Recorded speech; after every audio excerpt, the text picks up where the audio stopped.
Good afternoon, students. How are you? Fine. Huh? So almost all diseases of CNS in children covered. I'll just review and I'll try to make you understand everything in your book. Just understand. I'll touch something all topic. Just I'll touch. Okay. So first I'll just meningitis. That is inflammation of the brain. Inflammation of the brain is one is your diffuse inflammations and focal inflammations. Diffuse inflammation, that is your meningitis, encephalitis. Diffuse inflammation of the brain, meningitis or and encephalitis. Whereas your focal inflammation is your brain abscess. Okay. So brain abscess I'll teach you in your ICSA, that is intracranial space occupying lesion. Now I'll teach you meningitis, encephalitis. So meningitis is the infection and inflammation of meninges surrounding the brain by direct inoculation or hematogenous spread. Mostly always it is hematogenous spread. Rarely it is inoculation from the contagious site or from another site. Okay. So meningitis is your inflammation of the meninges. What is encephalitis? Encephalitis is your inflammation of the brain parenchyma. So what is the presenting features? Always meningitis present with your headache, fever with seizure. Most commonly fever, seizure, headache, vomiting, like this. Whereas encephalitis, it is inflammation of the brain parenchyma. So here you will get also fever, you will get, but here the presenting complaint always is a altered sensorium. First altered sensorium, fever, altered sensorium, then you will get seizure. So what is the differentiating features? If you will get meningitis, definitely you will get seizure. Altered sensorium may or may not, even if they are less. But encephalitis means first altered, baby will show first presence with altered sensorium first, dullness, shrill cry. Then you will get seizure. Again, one most is always meningitis is associated with encephalitis. Encephalitis always isolated. Presentation encephalitis always isolated. Whereas meningitis always presents with encephalitis. So we'll say meningoencephalitis. Always say meningoencephalitis. So there is three terms: meningitis, encephalitis, and meningoencephalitis. So three terms are there. So meningitis is the inflammation of the membrane surrounding the brain and spinal cord, including dura, arachnoid, and pyometrics. So what are the etiology? So etiology is, we have divided the children into three groups. That is first 1 month, that's newborn, neonate, then 1 month to 3 years, or you can say 3 month, 0 to 3 month, 3 month to 3 years, then above 3 years. So most common causes, what are the most common causes during newborn period or 3 months? So most common is group B streptococcus. Then gram negative, that is E. coli. Then will come staphylococcus. Then will come streptococcus pneumoniae, meningitis, and children disease. So remember, in first 3 months, always group B streptococcus. Then E. coli. Then streptococcus pneumoniae or staphylococcus. So after 3 months to 3 years, always first will come H. infection. Then streptococcus pneumoniae. Then staphylococcus, then other meningococcus like this, and viral. After 3 years, most common, first is always streptococcus pneumoniae, then H. influenza. Okay, and let's meningococcus other things. So one more thing is listeria. Listeria also most common. That is most common in newborn. So till 1 month, listeria. Again, listeria is most common in adult or older children. Okay, these are the etiology of meningitis. What are the roots of it? Always the roots of the infection is always, that is the meningitis due to hematogenous spread. So most common site, either it is bacteria, bacteremia, then you will get meningitis, or sometimes both. So always these bacteria, microorganisms are colonized in the nasopharynx. They are colonized in the nasopharynx. Then from the nasopharynx, the bacteremia is going on. The bacteria means pathogenic bacteria in blood. So in nasopharynx, bacteremia is going on. From there, it is going to the blood vessels. From the blood vessels, it enters to the your CSF. So always the most common cause or most spread is from your hematogenous spread. Rarely it is from contiguous sites like sinusitis, otitis media. Suppose base of the skull fracture. These are the rare site you will get meningitis. But most common cause is hematogenous spread. Otherwise, that's like direct spread from skull fracture, meningoencephalocele, middle ear infection. These are the rare causes. Rare where it will means the meningitis will come. So next, what are the types of meningitis? You know that is bacterial meningitis, then viral meningitis, then partially treated meningitis. These are otherwise most common and uncommon. Okay, so most common are bacterial meningitis, viral meningitis, partially treated meningitis. Okay, bacterial meningitis, you know that is due to the bacteria like your streptococcus, H. influenza, other bacteria. Like viral meningitis, these are your enterovirus, herpes virus. These are the viral meningitis. Then what is partially treated meningitis? Very important is partially treated meningitis means suppose you got a child with meningitis. He was treated outside and he received one dose of antibiotic. He received one dose of antibiotic outside treated by somewhere, by one physicians. That is come to you. Then this is that patient is partially treated meningitis, means already treated. Okay, so if received one dose of antibiotic and you received that baby, and after CSF study, suppose you diagnose or by clinical you diagnose meningitis, then that is a partially treated meningitis. So you will get three meningitis commonly: bacterial meningitis, viral meningitis, and partially treated meningitis. Uncommon are tubercular meningitis, then fungal meningitis, amoebic meningitis, or parasitic meningitis. These are the uncommon. So what are the presenting signs? What are the presenting signs?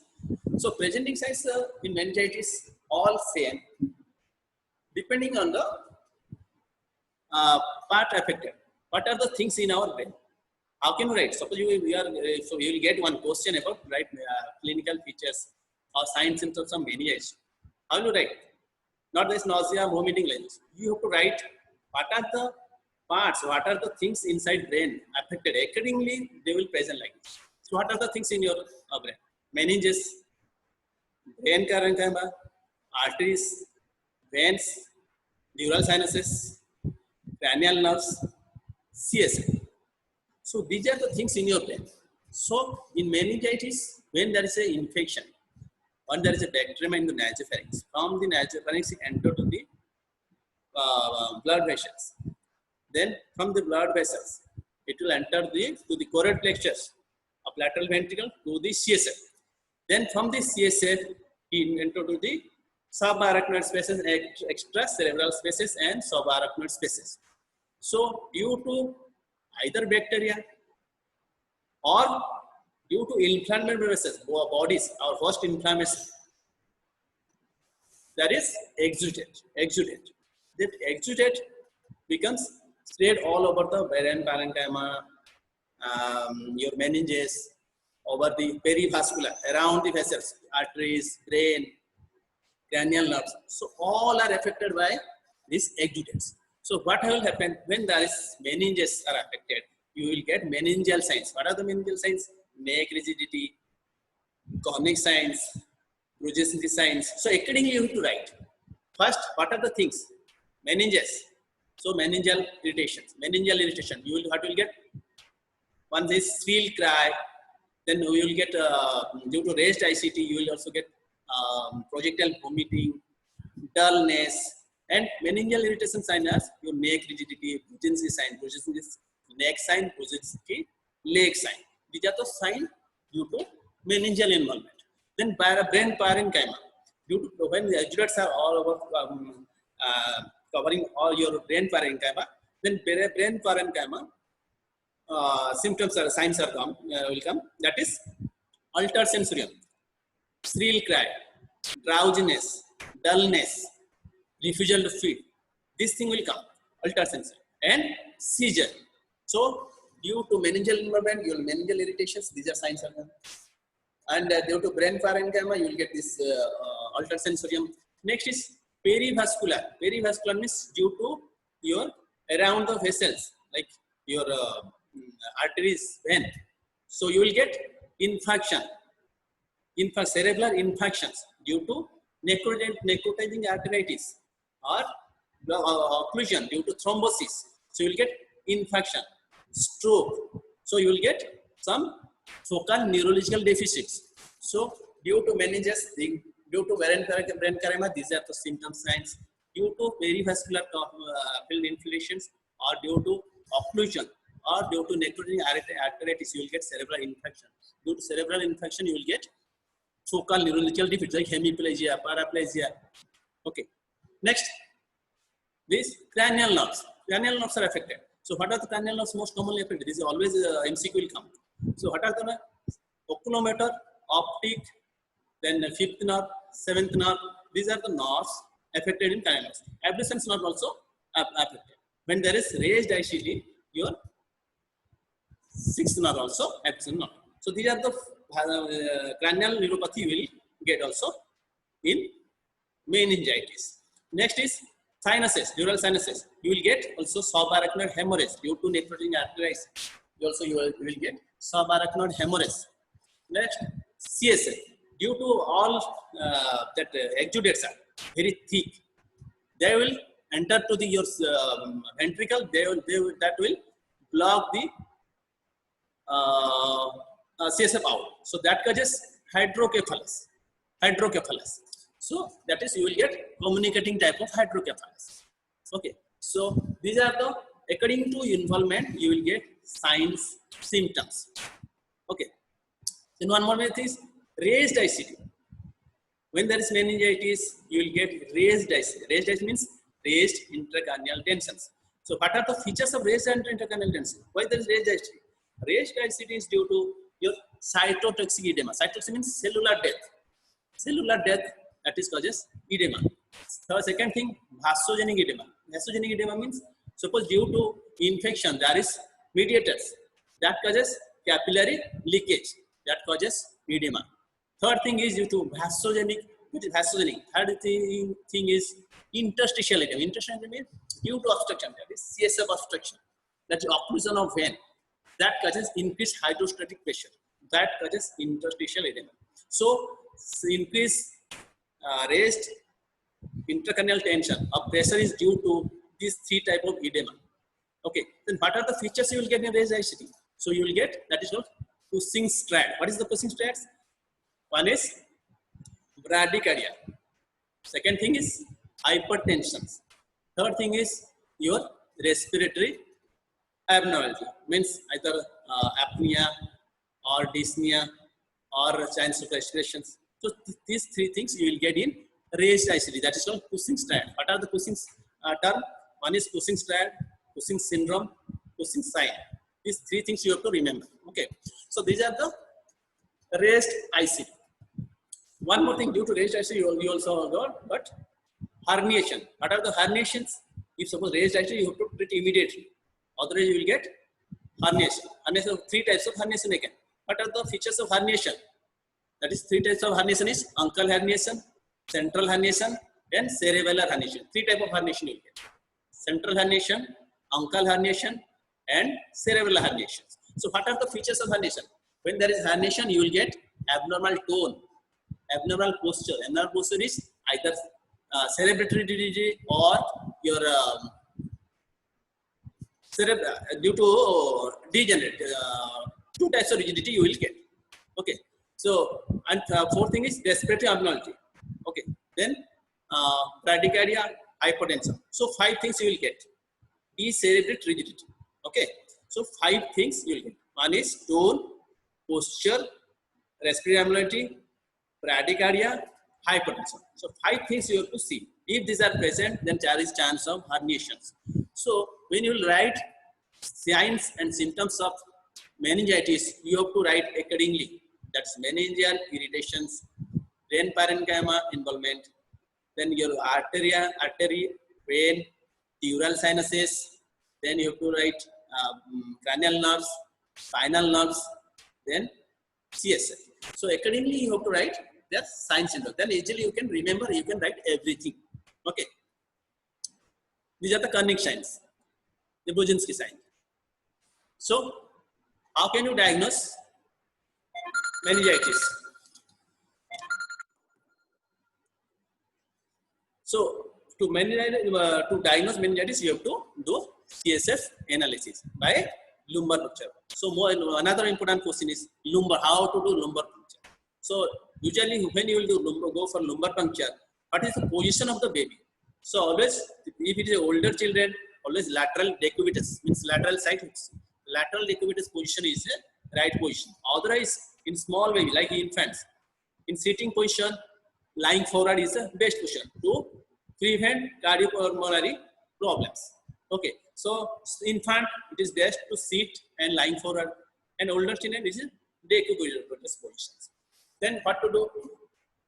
Now the position is ready. Now you have to select the space. That is which one is the space? In adult it is L3, L4 or L4, L5. This is the space. But in infant, like newborn baby, always the position is L1, L2.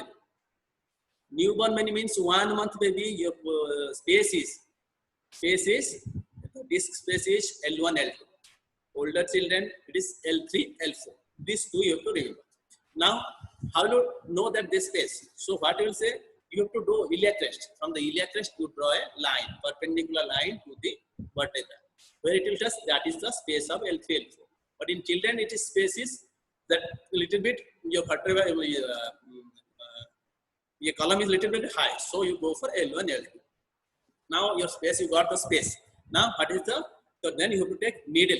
Needle is that 22 size needle. For older children, above 1 year maybe you take 22 size needle, but below this you have to take 24 size needle, and the length should be 1.5 to 3 inch. That is the size of the needle. Okay. Now next, what to do? You have to prick. How to do hold? You like hold pen, hold like this, and you have to prick straight and perpendicular, and that direction should be from the space towards the umbilicus. Space towards the umbilicus, the cephalad positions. Okay. Then the opening side of needle is, and the opening side needle you should keep thumb like this. So that suppose any intra-raised ICT, this CSF should not come out in pressure. If this happen, then there is herniation. So to prevent pressure, you have to close the opening side, exit side of the needle. Okay. So this is thing you have to do and collect CSF. Suppose there is traumatic. Traumatic means when you prick, suppose blood. What is the thing? Either traumatic means when you prick some vessels or something. So you are getting blood with traumatic. CSF means blood with CSF. Either you trauma or maybe bleeding inside drainage. How to know this? That traumatic CF or blood in CF is due to trauma or due to that is subarachnoid hemorrhage.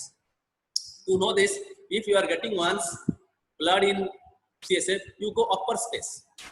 Go try upper space, because that time you may not get. Okay, so you may not get that blood in. So if you get clear CSF, you collect this one. Still, if you are getting blood in CSF, what to do? You have to centrifuge. If you will centrifuge that CSF, if you will get supernatant, that clear supernatant. Or what you will do, if it is a traumatic CSF, after 2-3 collections, after 2-3 tube collection, third or fourth time you will get clear. If it is a traumatic, but if it is a actual bleeding inside, subarachnoid hemorrhage, then you will get clear, thick blood. That is the one way to decide whether it is CSF due to traumatic or due to bleeding inside. One more thing, you have to collect that CSF and do centrifuge. If you will after centrifuge you will clear supernatant, then it is a traumatic. If it is yellow in color, If it is after centrifuge, if it is yellow in color, then always it is a subarachnoid hemorrhage or due to hyperbilirubinemia. If like in kernicterus, you also will get yellow type, or it's due to maybe due to your carotenemia. So these are the causes you will get. So what to do when you will receive one collect one CSF? You have to send for three things. One for his gram stain, one for cytology, and for biochemical. Gram stain, type of cells. Then cytology, what is the type of cell and number. Then biochemical, you have to send protein and glucose. These things have to send. But when you will get traumatic CSF, when CSF with blood, the blood in RBC in CSF that interferes or affects two things in CSF. That is, one is cell, one is protein. These two things it will affect. So what you will say in that case, what you have to send? Three things. You have to send gram stain, glucose. Okay, gram stain, glucose. These three things you have to send. So now, what are the contraindications? Contraindication of LP. Suppose there is any raised ICT, or there is mass region in brain, or suppose at the site of prick, suppose there is some skin lesion, or suppose there is cardiorespiratory problem, or there is thrombocytopenia. Thrombocytopenia means your platelet count less than 20,000. In that cases, it's contraindicated for LP. Otherwise, you can. Okay. Next question is repeat LP. In which case you will do repeat LP? Repeat LP you will do in case of newborns. In newborns, once you diagnosed meningitis, you treated, again you have to do whether it is cleared or not. So you have to do repeat LP. Second thing, in case of gram-negative infections, so gram-negative meningitis, in that case also you have to do LP. So you remember, LP is always a 2-mark question. Also you get then. So what is the indication, contraindications, what is the procedures, but when you will do repeat LP, you will get most of them. You will get also MCQs also in from LP. So these are the all about little bit LP. So once you collected CSF, what is the normal picture? In CSF, normal is clear. Then when you will get turbid type, turbid when the cell count is more than 400. When the cell count is more than, you will get turbid type.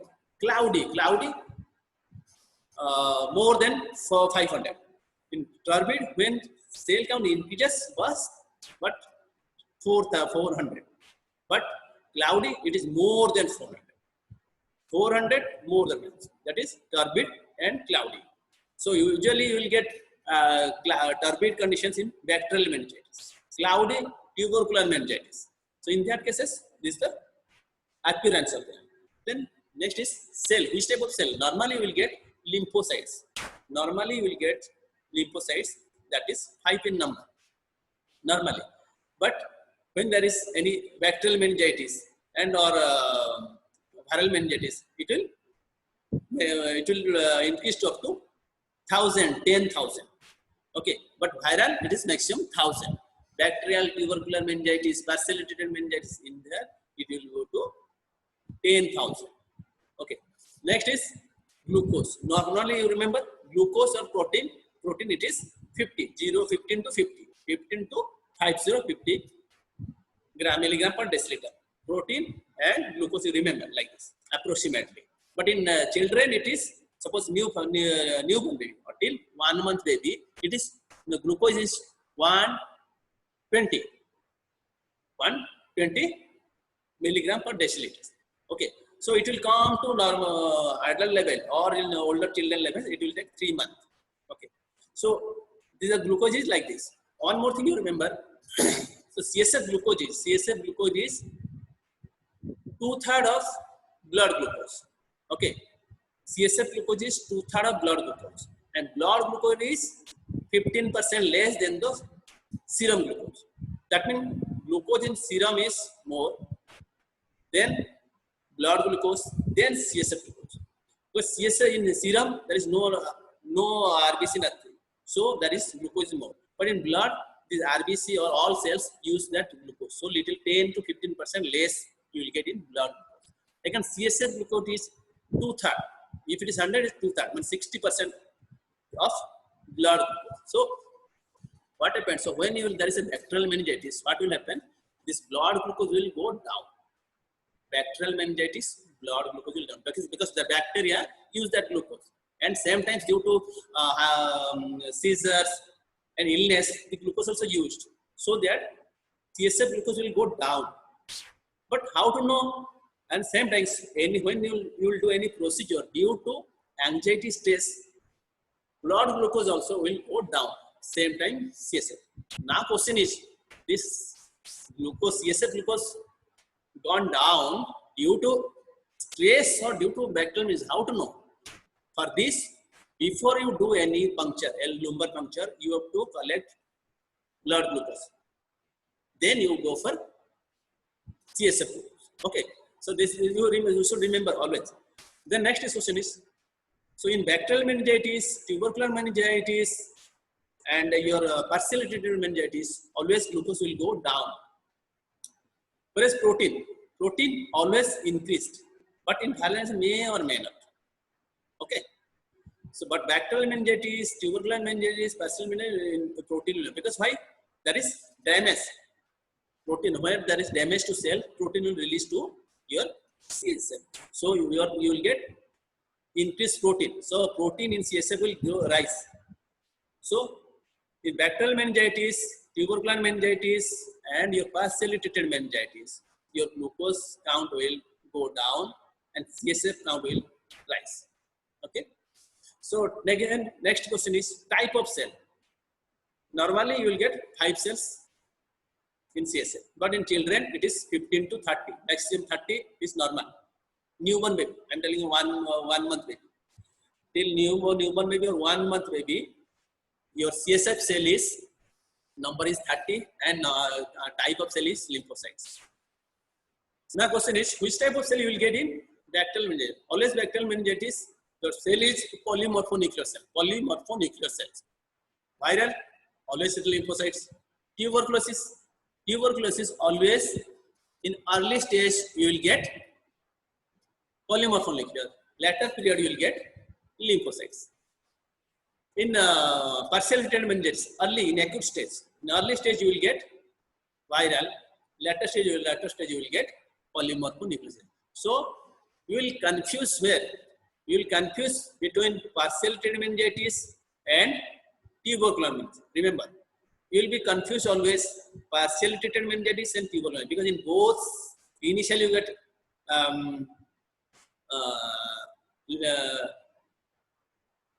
initially you will get that polymorphonuclear cell. Later you will get lymphocytes, because already treated.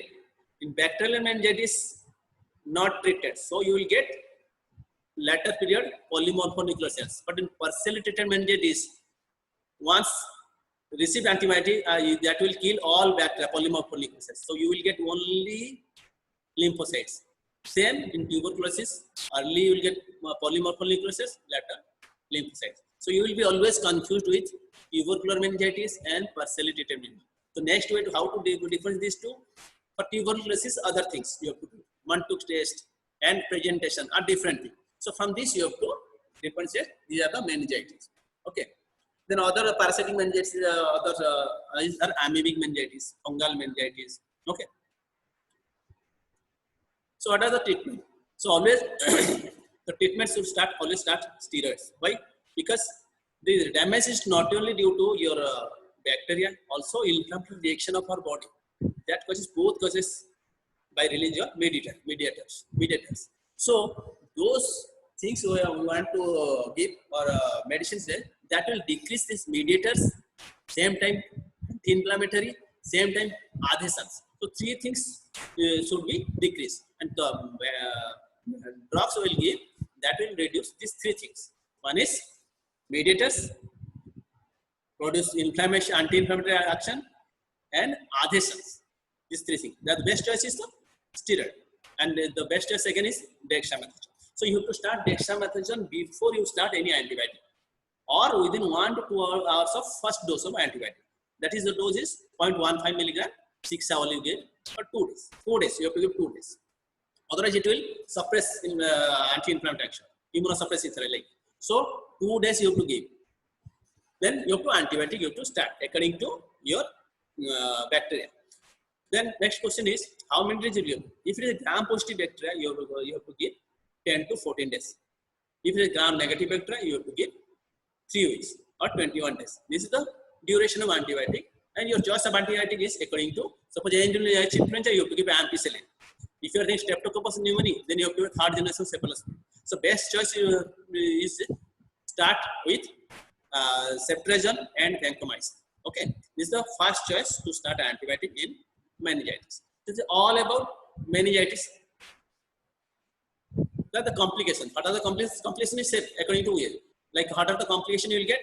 Like cranial neuropathy, stroke, seizure, then cognitive dysfunction, then subdural effusion, hydrocephalus. These are the complication according to the involvement of parts. Okay. Then what is the sequelae? Sequelae means which complication will persist for long. These are the seizure, recurrent seizure. You will get recurrent seizure. Then that is sensorineural hearing loss. By hearing loss, in meningitis, bacterial meningitis that infect your cochlea.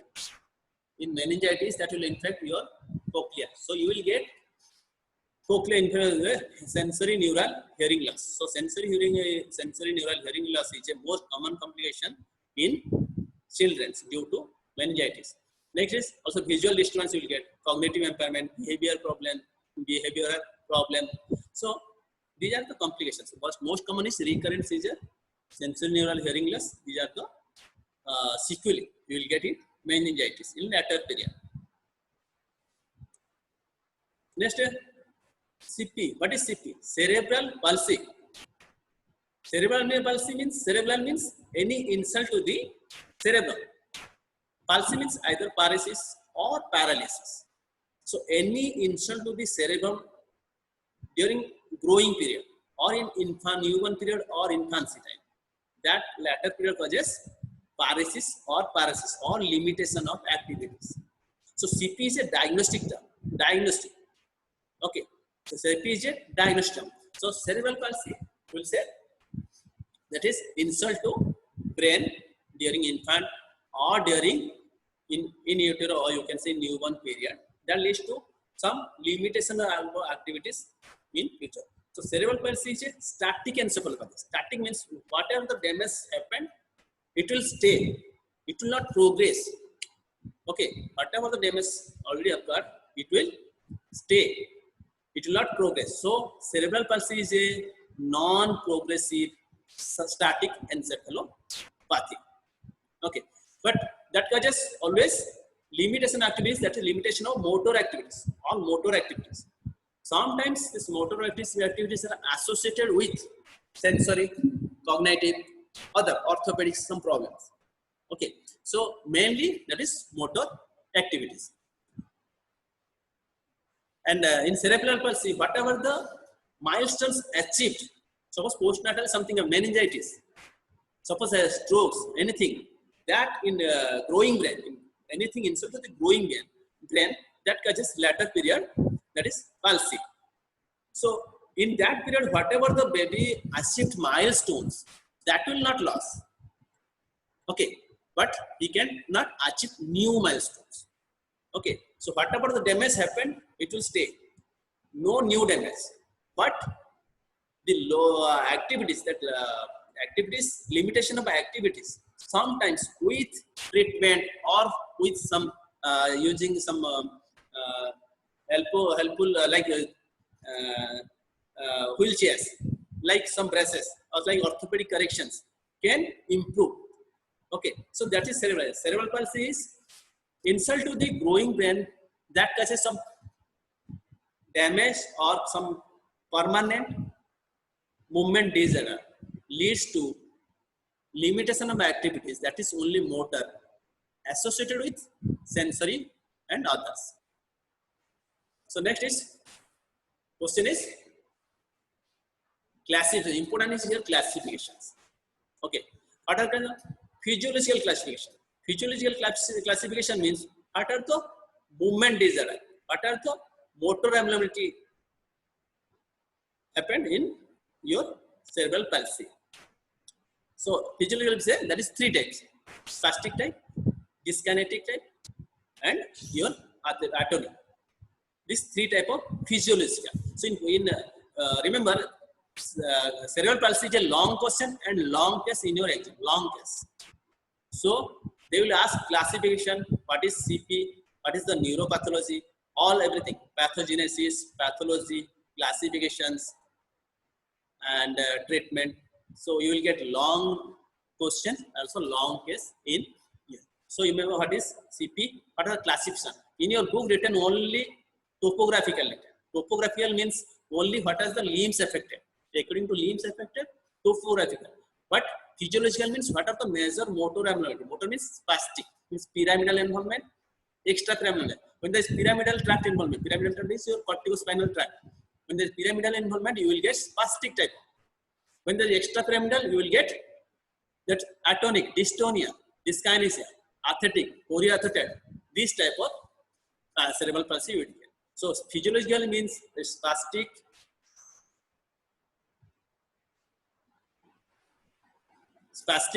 athetoid, ataxic, like this. These are the physiological classification. Neuropathological means where is the lesion. That is spastic. Why spastic?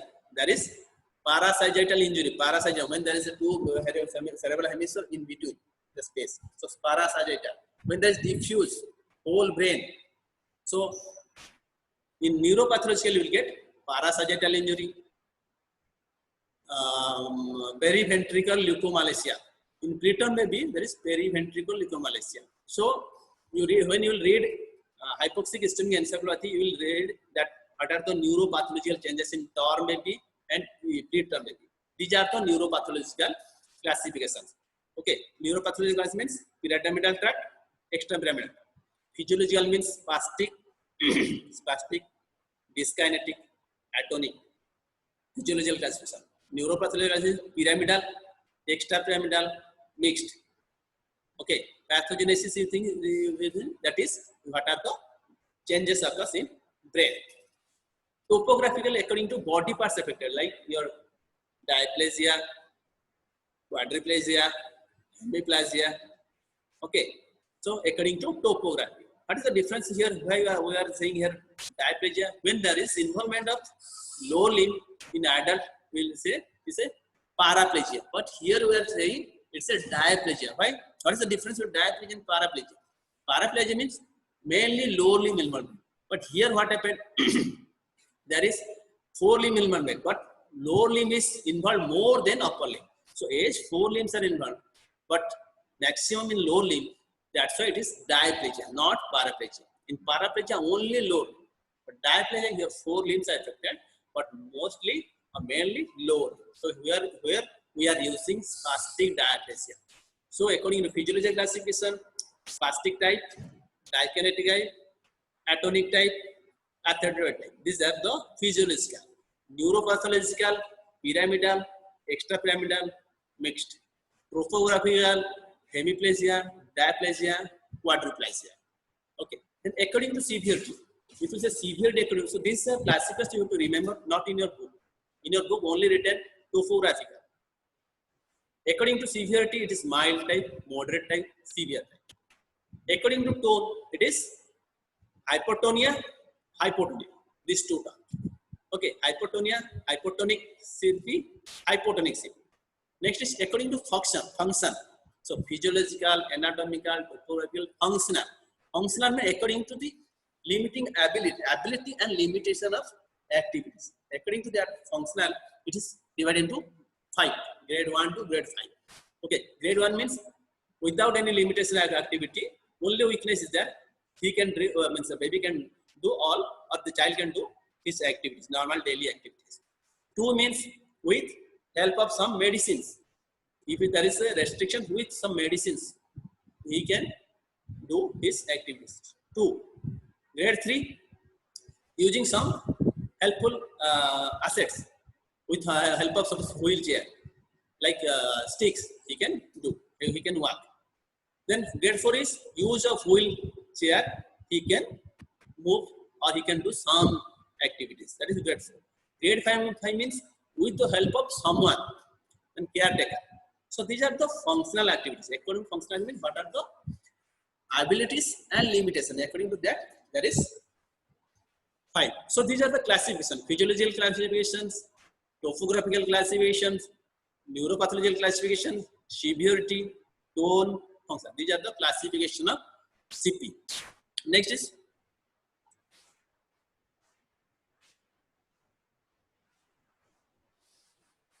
so these are the clinical manifestation. So how can you diagnose it? So when you will see one baby, how can you say the baby is CP? So what are the earliest feature? What are the earliest sign that you will say that baby is a CP? That is poor head control. By 3 months, all normal baby will control head by 3 months. So there is poor head control after 3 months. Okay. Then stiff and rigid arms and legs. So hallmark, these are the physical signs are present. But what is the hallmark? What is the hallmark of CP? Hallmark CP is first delayed milestones like this. All milestones delayed. Second thing, the speech, language, these are delay. Third thing, persistence. Remember these 4 things. Why you will say that baby is CP? All are there, but why you will say that hallmark is this? First, delayed milestone, delayed achieved milestones. Second thing, persistence of primitive reflex. Primitive reflex means Moro reflex. Moro reflex with usually decided by 4 to 6 months. But after 6 months, the baby having Moro reflex. If you do something like this, Moro reflex present after 6 months. Second thing, startle reflex. If you do some sounds, startle reflex. So these are primitive reflex. So one is delayed achieved of milestones, persistence of primitive reflex. Third thing is cortical thumb. Cortical thumb means like clenched fist. There's a cortical thumb, right? You will get when there is a lesion in cerebrum above red nucleus. When there is a lesion in cerebrum above red nucleus, you will get this type here. Okay, this is called cortical thumb. The presentation of thumb in cortex. So you will get cortical thumb. So that's another important point. Fourth thing is not speech delay, speech language delay. So these are the 4 things you will see in a baby. Then you will say that baby is CP. And intellectual disability, intellectual disability later will. So what are the physical signs? Poor head control after 3 months, stiff or rigid arms legs, pushing away, arcing back. Always in a posture, arcing posture. Cannot sit up, use only one side of the body. These are the physical signs. This is the cortical thumb. So it is the diplegia. So what are the etiology?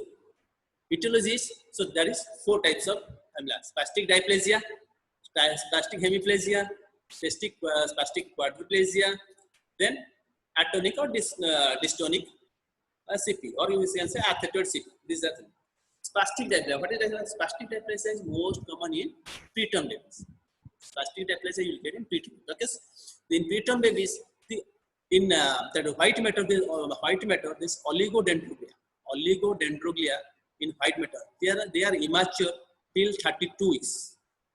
Till 32 weeks of pregnancy, this oligodendroglia which lay neurons, sheath, become immature till 32 weeks. After 32 weeks, they are mature. So one baby delivered before 32 weeks means there is injury to the oligodendroglia. That oligodendroglia, when that is injury, that is scarring. Scarring means there is contraction of that part, that area. So that causes diplegia. Okay, because why there is? Because in, that is your subcortical. In that area, all fibers from the cortex are converged.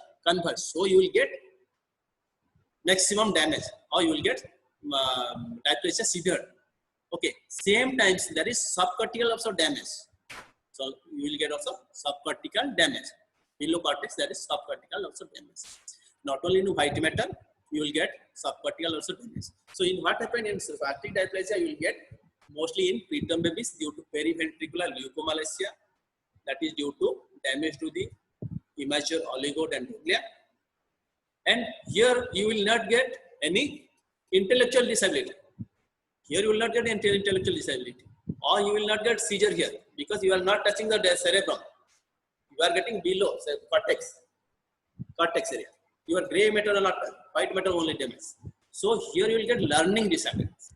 So in preterm babies, they are having spastic diplegia. Diplegia means all four limbs involved, but lower limb is crushed, and they have normal intellectual disabilities, no seizure, but learning disability. They are very poor in school.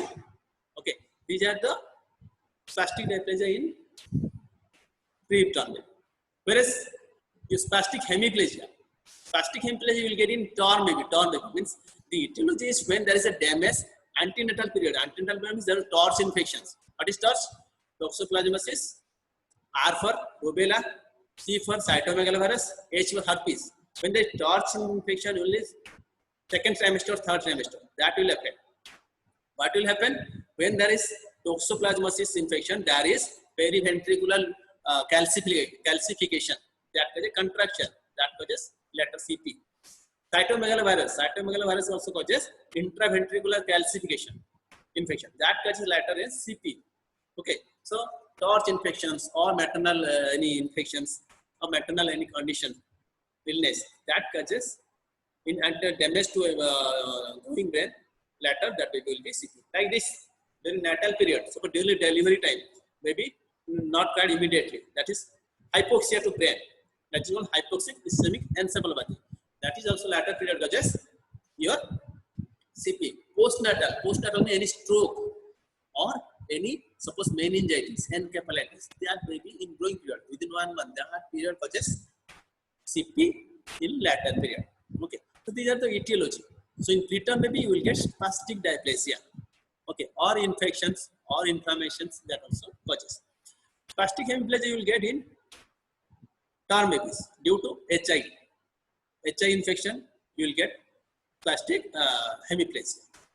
Why there is spastic? I am telling spastic because when there is pyramidal tract lesion, when there is lesion to the cortex, not only the pyramidal tract, that is corticospinal tract, with corticospinal tract, other parapyramidal tract involvement, that is your reticulospinal, then your rugospinal, these tracts are also involved. So due to parapyramidal tract, you will get spasticity, increase your tone. You get spasticity. Here you will get rigidity.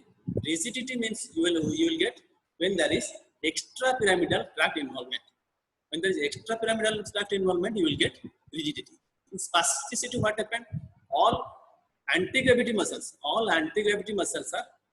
are tone increased, and with gravity muscles. But mainly anti-gravity muscles tone will increase. Whereas in extrapyramidal lesions, what will do that gravity muscles tone will increase. Both muscles tone increase, but gravity muscles in tone is increased more than anti-gravity. Okay, so that's where in extrapyramidal lesion you will get rigidity, whereas in pyramidal tract lesion, that is lesion to cortex, you will get spasticity. Okay, so that's why you are getting when there is insult to the brain, there is insult to the cerebrum. So your cerebrum, you are getting spastic. So you are getting spastic diplegia, spastic hemiplegia, spastic quadriplegia. So in hemiplegia, what do you think? That is one side of the body. So baby will walk like a gate, circumduction gate. And in spastic hemiplegia, what you will get?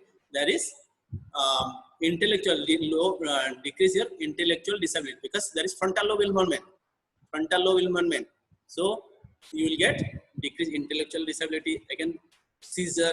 So seizure, intellectual disability is more in spastic hemiplegia because of cortex involvement. Whereas spastic diplegia, there is subcortical involvement. So you will not get intellectual disability and seizure, but there is learning disabilities. Like severe form is your spastic quadriplegia, where there is seizure will be very more. Seizure will be more, and there is a recurrent seizure. Again, in severely there is intellectual disabilities. Okay, so severe form of CP is your spastic quadriplegia. Next question is dyskinetic, or you say extrapyramidal. Why there is atonic dyskinetic? When there is HI in hypoxia ischemia, there is damage to the. Remember, these are the MCQs will come always. When there is HI, hypoxic ischemic encephalopathy or hypoxia damage to the growing vein, there is mostly damage to the your basal ganglia, putamen, and your thalamus, ventrolateral part of thalamus and putamen. So question MCQ will come, which part of the brain in affected in HI. So here you will get either a dyskinetic or dystonia type of CP. One more question is kernicterus, hyperbilinear, severe kernicterus. There is damage to the globus pallidus. These are MCQ, two MCQ will come. So when there is kernicterus, severe chronic hyperbilinemia, there is damage to the globus pallidus. That's also causes dystonic or your acetoid type of CP. Okay, so these are the things you have to remember. These are the classification, etiology. According to etiology, like according to pathology, what are the clinical features in CP? Then once that is, after that, treatment according. Always treatment is conservative. Like this, if no occupational therapy, speech therapy, physiotherapy, these are only permanent treatment. Only symptomatic treatment is you have to relax that contract muscles. That is, you are using central muscle relaxant. This thing. We are using diclofenac, baclofen, diazepam, or most some parts they are using botulinum toxin. They are using. Otherwise, some orthopedic surgery you have to do. These are the treatment. But if CP means you have to know what is CP, then classification of CP, what are the features of CP, what are the neuropathological CP. These things you have to know. This is all about CP. Because CP is a long case in your exam, so you should know all this. So next is AF. What is AF? Acute flaccid paralysis. Acute means this lesion or this presentation as this disease is from hours to day.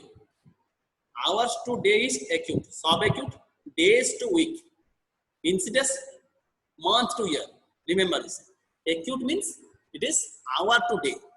This disease started from hour to days. Flaccid means there is decrease or weakness, decreased tone or weakness of the limb. Flaccid. Paralysis means either paresis or paralysis. Complete weakness, paralysis. Partial means paralysis. Why is it flaccid? So there is two, either upper motor neural lesion or lower motor. Upper motor neural lesion is from your cortex to the spinal cord. The upper motor neuron. Lower motor neural lesion is from anterior hinge cell to the muscle, neuromuscular junction. So when there is upper motor lesion, you will get hypertonia, hyperreflexia. Okay, but when there is lower motor neuron means from the anterior horn cell. Here, anterior horn cell is that red color. From anterior horn cell to the neuromuscular junction is the lower motor neuron. Okay, when there is damage to the lower motor neuron, you will get flaccidity. Why there is flaccidity? Because there is loss of stress reflex. What is stress reflex? Stress reflex is a monosynaptic reflex that is controlled by the some synapses, monosynapses that control your anterior horn cell. So there is loss of stress when there is damage to the lower motor from anterior horn cell to the neuron. There is damage to loss of stress reflex. Stress reflex is a monosynaptic, means single synapse. Monosynaptic reflex that causes flaccidity. So you will get flaccidity means weakness, hypotonia in muscles. So that is flaccidity. So what is the difference between how to know that is that it is a disease? Acute flaccidity means there is decrease or weakness or decreased tone in your limb, upper limb, lower limb, whatever. But how to know it is a neuropathy or a myopathy? Myopathy means muscle problem. It's a neuro problem. So to know this, remember in neuropathy, always there is this, mostly there is proximal involvement. But when there is peripheral nerve neuropathy means lower motor neuron involvement, always there is proximal involvement and proximal involvement. But when there is specific to the peripheral, lower motor neuron means anterior horn cells, then dorsal root, then peripheral nerve is from dorsal root to the neuromuscular junction, then neuromuscular junction, then muscle. So lower motor neuron means anterior horn cells, dorsal root, then peripheral nerve, then neuromuscular. This is the lower motor neuron. So in peripheral neuropathy, peripheral nerve means dorsal root to neuromuscular junction. When that part affect, you will get dorsal weakness, means hand weakness. Whereas in muscles, you will get proximal weakness. Okay. That is the first. How to know is a muscle problem or nerve problem. Muscle problem means there is proximal weakness, proximal muscle weakness. When there is dorsal weakness, means in neuropathy. Second thing, if it is a neuropathy, all reflexes will be lost. All reflexes will lost, decrease reflexes. But if a muscle, it is reduced, not lost. This is the two difference in you have to know whether it is a myopathy or a neuropathy. Next, if it's a neuropathy, this weakness, if this weakness is due to neuropathy, where is the weakness? So when you will get acute flaccid paralysis, you have to write like this. What is acute? What is flaccid? What is paralysis? Where is the function? Where is the lesion? Upper motor neural lesion or lower motor? As flaccid is a lower motor neural lesion. Again, lower motor is for anterior horn cells, dorsal root, peripheral nerve, neuromuscular junction. Again, next is what happens when there is damage to the your anterior horn cells. When there is damage to the anterior horn cells, you will get fasciculation, complete fasciculation, and there is but no sensory loss. These are differentiating features to know where is the lesion that causes flaccidity. Okay, so if there is a damage to the neuron, anterior horn cells, you will get fasciculation and wasting, but there is no sensory loss. Important point is here is no sensory loss. So important, which one example of this anterior horn cell is poliomyelitis. Poliomyelitis, you will get severe wasting. Now question is which muscle is most affected in poliomyelitis? Always the hamstring muscle, gastrocnemius muscles. Then posterior tibialis. Okay, these are the muscles most commonly affected. So in anterior horn cell disease, you will get severe wasting, fasciculation, but no sensory loss. Example is poliomyelitis. Poliomyelitis, you will get wasting, but there is no sensory loss. Okay. Then, when there is dorsal root involvement means you will get, there is radiculopathy. There is radicular pain. The pain will start from the spinal cord to the tip of a limb. It will go run downward. So radicular pain you will get. With you will get sensory loss. Here also you will get sensory loss. With autonomic sense also you will get. Autonomic sense is your pain, temperature. These are the autonomic sense. So you are also autonomic disturbance also you will get. So what are the difference between anterior horn cells? No sensory loss but fasciculation. Dorsal root you will get radicular pain, sensory loss, wasting, atrophy. Peripheral nerve. Important is here peripheral nerve. So peripheral nerve, when there is peripheral nerve involvement, there is two types of nerve. When there is peripheral nerve, center is axon covered by myelin sheath. Okay. Peripheral nerve center is axon surrounded by myelin sheath. So when there is effect, the lesion is in axon. When there is axon, you will get always there is proximal involvement. Proximal muscle and proximal weakness you will get. Whereas when there is myelin sheath involvement, you will get both proximal and distal involvement. Weakness. Proximal here, both. Okay. Second thing, when myelin sheath involvement, you will get rapid progress and rapid recovery. Rapidly it will progress to whole limb and rapid recovery. Whereas axon, slow progress, slow recovery. Okay. So these are the features how to differentiate either axon involvement or your myelin sheath. Example of this one is So dorsal root is your prolapsed vertebral disc. You will get radicular tear. PID, you will get dorsal root compression. You will get. So peripheral nerve is myelin-sheath involvement is your Guillain-Barré syndrome. Guillain-Barré syndrome. Guillain-Barré syndrome. What is Guillain-Barré syndrome? It is a post-inflammatory. After some infection, body like loose motion, diarrhea, like vaccine. After this, you will get there is post-inflammatory radiculoneuropathy. You will get flaccidity or weakness. So in Guillain-Barré syndrome, what you will get? That is, remember this is again MCQ will come. In Guillain-Barré syndrome, that is you will get acute, ascending, symmetric, acute, symmetric, ascending paralysis. Symmetric, you will get ascend, will go up from low limb, it will go up till your neck. So when it will touch your diaphragm level, there is respiratory distress. Okay, so it is then again Guillain-Barré syndrome is either static or progressive. Static is no treatment. Okay, only is conservative. But progressive means you have to treat aggressively. Okay, that is the example of myelin. For action is you have to with diabetic, all diabetic neuropathy you involve. Diabetic neuropathy, your action involved. Okay, these are the peripheral neuropathy. Then neuromuscular junction. Neuromuscular junction means your myasthenia gravis. That is neuromuscular junction. Then muscle, that is polymyositis or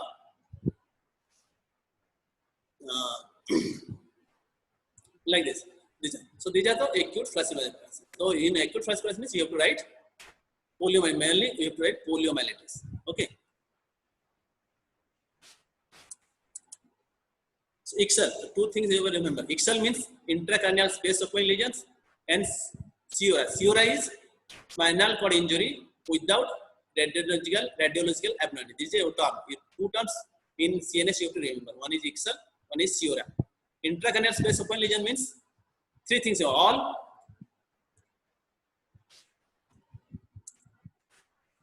so intracranial space occupying lesion means it will come tumor, brain abscess, hematoma, and tuberculoma. More important is tuberculoma and neurocystial, parasitic.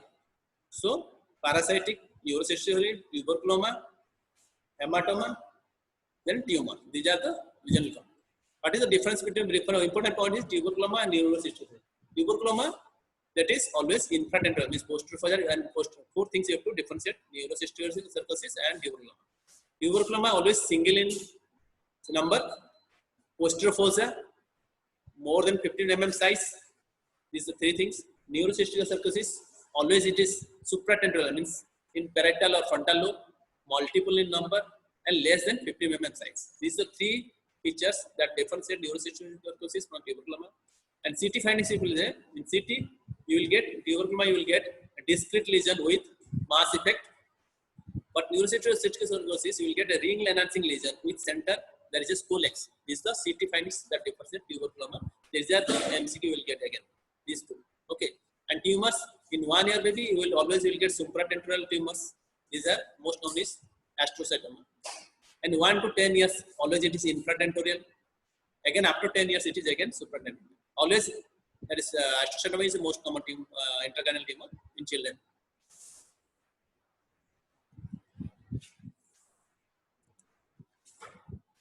Yeah. Thank you.